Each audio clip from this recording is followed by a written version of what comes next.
4. Miss A-PAO, or Perseverance Rewarded. In the province of Guangxi there lived a scholar of some reputation named Sun Tzu Chu.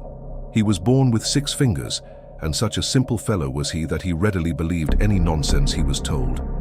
Very shy with the fair sex, the sight of a woman was enough to send him flying in the opposite direction. And once, when he was inveigled into a room where there were some young ladies, he blushed down to his neck, and the perspiration dripped off him like falling pearls. His companions laughed heartily at his discomfiture and told fine stories of what a noodle he looked, so that he got the nickname of Silly Son. In the town where our hero resided, there was a rich trader whose wealth equaled that of any prince or nobleman, and whose connections were all highly aristocratic. He had a daughter, A-PAO, of great beauty, for whom he was seeking a husband, and the young men of position in the neighborhood were vying with each other to obtain her hand, but none of them met with the father's approval. Now Silly Son had recently lost his wife, and someone in joke persuaded him to try his luck and send in an application. Son, who had no idea of his own shortcomings, proceeded at once to follow this advice. But the father, though he knew him to be an accomplished scholar, rejected his suit on the ground of poverty. As the go-between was leaving the house, she chanced to meet A-PAO and related to her the object of her visit. "Tell him," cried A-PAO, laughing, "that if he'll cut off his extra finger, I'll marry him." The old woman reported this to Son, who replied, "That is not very difficult," and seizing a chopper, cut the finger clean off. The wound was extremely painful, and he lost so much blood that he nearly died, it being many days before he was about again. He then sought out the go-between and bade her inform Miss A-PAO, which she did, and A-PAO was taken rather aback, but she told the old woman to go once more and bid him cut off the silly from his reputation. Son got much excited when he heard this and denied that he was silly. However, as he was unable to prove it to the young lady herself, he began to think that probably her beauty was overstated and that she was giving herself great airs. So he ceased to trouble himself about her until the following spring festival, when it was customary for both men and women to be seen abroad, and the young rips of the place would stroll about in groups and pass their remarks on all and sundry. Son's friends urged him to join them in their expedition, and one of them asked him with a smile if he did not wish to look out for a suitable mate. Son knew they were chaffing him, but he thought he should like to see the girl that had made such a fool of him, and was only too pleased to accompany them. They soon perceived a young lady resting herself under a tree, with a throng of young fellows crowding round her, and they immediately determined that she must be A-PAO, as in fact they found she was. Possessed of peerless beauty, the ring of her admirers gradually increased, till at last she rose up to go. The excitement among the young men was intense.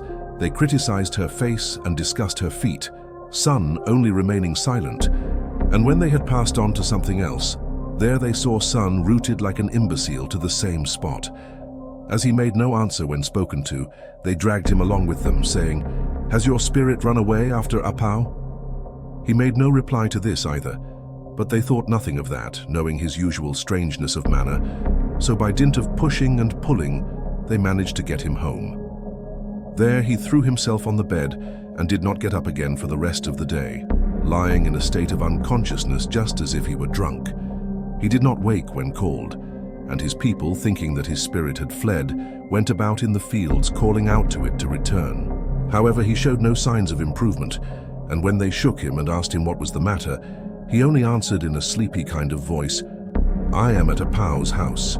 But to further questions he would not make any reply, and left his family in a state of keen suspense. Now when Silly Son had seen the young lady get up to go, he could not bear to part with her, and found himself first following and then walking along by her side without anyone saying anything to him. Thus he went back with her to her home, and there he remained for 3 days, longing to run home and get something to eat, but unfortunately not knowing the way.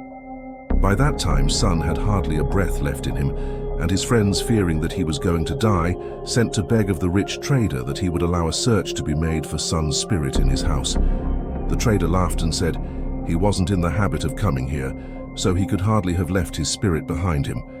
But he yielded to the entreaties of Son's family and permitted the search to be made. Thereupon, a magician proceeded to the house, taking with him an old suit of Sun's clothes and some grass matting. And when Miss A-PAO heard the reason for which he had come, she simplified matters very much by leading the magician straight to her own room.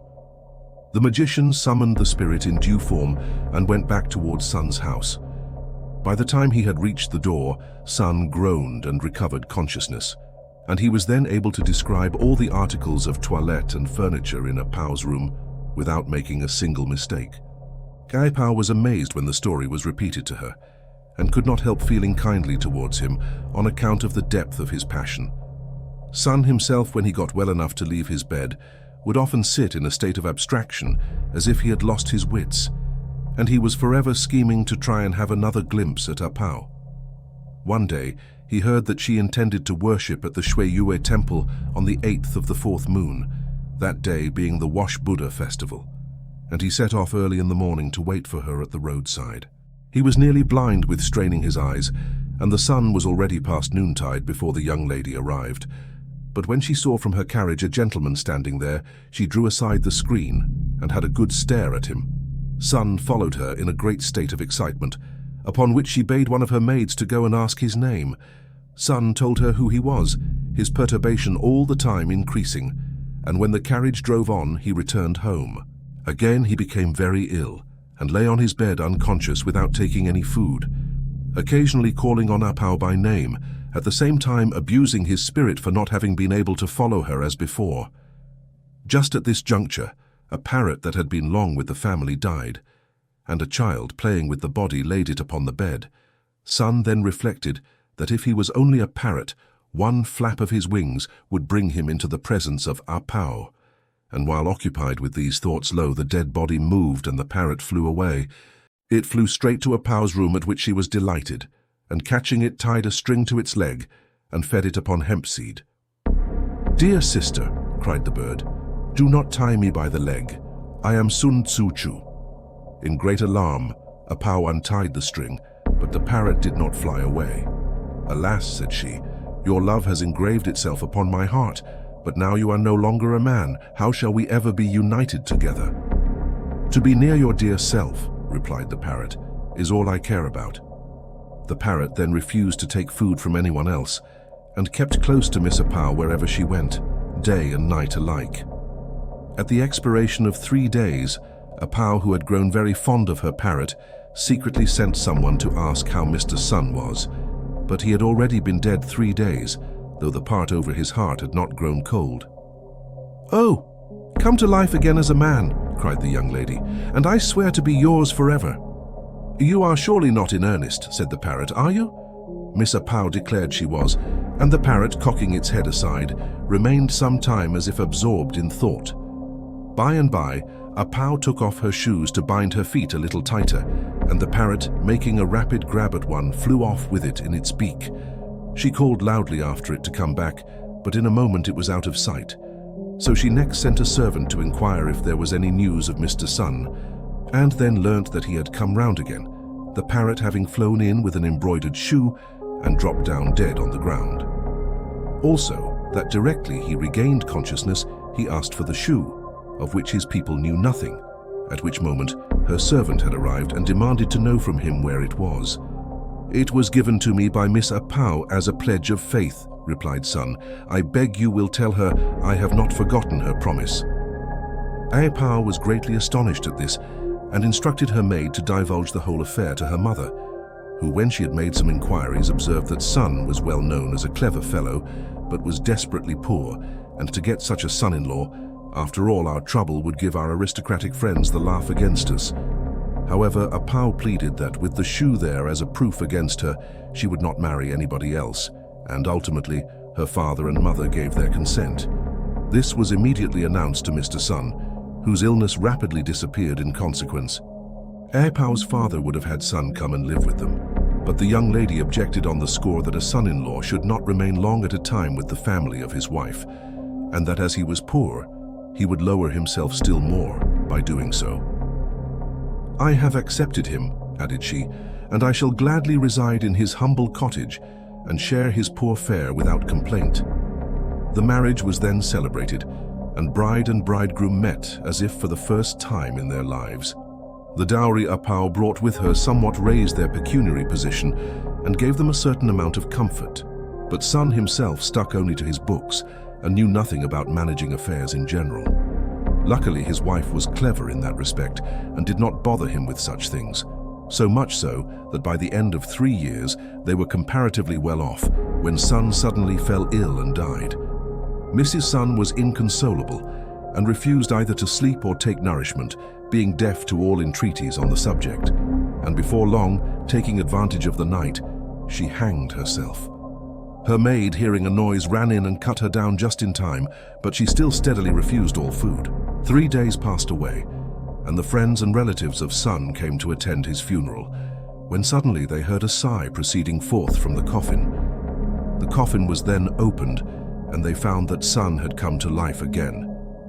He told them that he had been before the great judge, who, as a reward for his upright and honorable life, had conferred upon him an official appointment. "At this moment," said Sun, "it was reported that my wife was close at hand, but the judge, referring to the register, observed that her time had not yet come. They told him she had taken no food for 3 days, and then the judge, looking at me, said that as a recompense for her wifely virtues, she should be permitted to return to life. Thereupon he gave orders to his attendants to put to the horses and see us safely back." From that hour, Sun gradually improved, and the next year went up for his master's degree.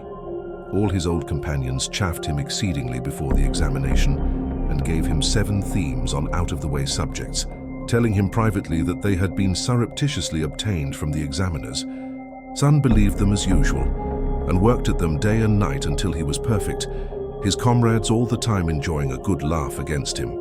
However, when the day came, it was found that the examiners, fearing lest the themes they had chosen in an ordinary way should have been dishonestly made public, took a set of fresh ones quite out of the common run, in fact on the very subjects Sun's companions had given to him. Consequently, he came out at the head of the list, and the next year, after taking his doctor's degree, he was entered among the Hanlin academicians. The emperor, too, happening to hear of his curious adventures, sent for him and made him repeat his story, subsequently summoning A-PAO and making her some very costly presents. Thanks for watching. Please like the video and subscribe to the channel for more excellent content.